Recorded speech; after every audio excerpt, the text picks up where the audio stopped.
Imagine walking into a store and suddenly everything costs 10, 20, or even 50% more. Not because the product changed, but because of a political decision.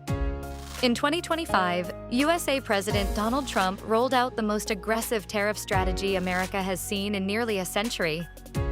But what exactly are tariffs? And why is Trump bringing them back with such force? Let's break it down. A tariff is just a tax. Specifically, a tax on imported goods. When a foreign-made car, shoe, or computer enters the US, a tariff adds a fee to it. That fee is paid by US importers, usually passed down to you, the customer. Governments often use tariffs to protect local businesses or to retaliate in trade disputes. But they come with side effects: higher prices, slower trade, and economic tension. In April 2025, Trump implemented a sweeping 10% tariff on all imports. He called it Liberation Day. Over the following months, that number grew. 25% on goods from Mexico and Canada, 50% on steel, copper, aluminum. Even cars and electronics got hit.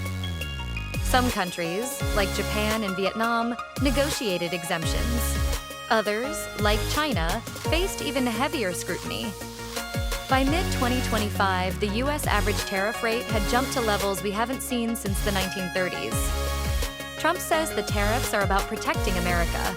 His goals: bring manufacturing back home, shrink the trade deficit, punish countries he claims take advantage of the US, and pressure nations like China and Mexico to crack down on drugs and illegal immigration.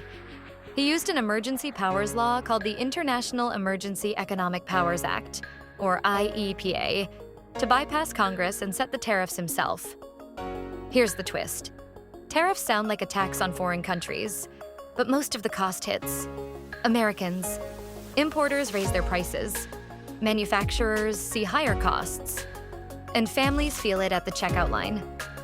According to estimates, the 2025 tariffs will cost the average US household over $1,300 this year, and even more in 2026.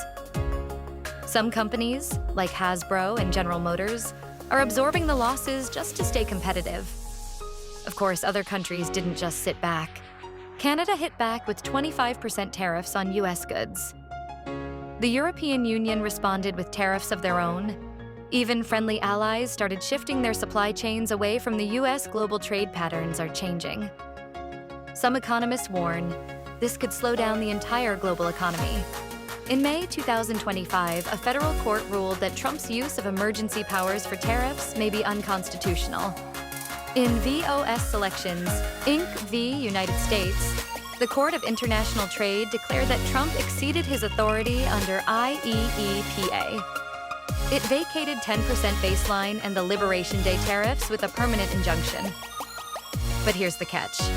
The ruling is on hold while the government appeals. So for now, the tariffs stay. This ruling could reshape presidential power over trade. The court emphasized that only Congress can levy broad import taxes unless explicitly authorized. Trump's sweeping use of IEEPA? The court said that's not what the law allows. The response? Markets surged. Wall Street took it as a sign of de-escalation. But inside the US, inflation continued rising, especially for tariff-sensitive goods like clothing, electronics, and furniture. Despite the ruling, most of the tariffs remain active. Why? Because Trump also used other legal tools, like Section 232, for national security tariffs on metals, and Section 301, targeting China. These weren't touched by the court ruling. Meanwhile, the appeals court will hear arguments on July 31st, 2025. Until then, importers still pay, consumers still feel the squeeze, and the trade war simmers on. With the 2024 election long over, Trump's trade agenda is now being tested in real time. Commerce Secretary Howard Lutnick warned that if the EU doesn't sign a new bilateral trade deal by August 1st, it could face 30% tariffs. Countries without deals? They default to that 10% global tariff baseline. Democrats are calling it a hidden tax. Republicans are split. Some love the tough talk. Others fear long-term economic pain. Businesses? Many are stuck in limbo. So, what are Trump's tariffs really?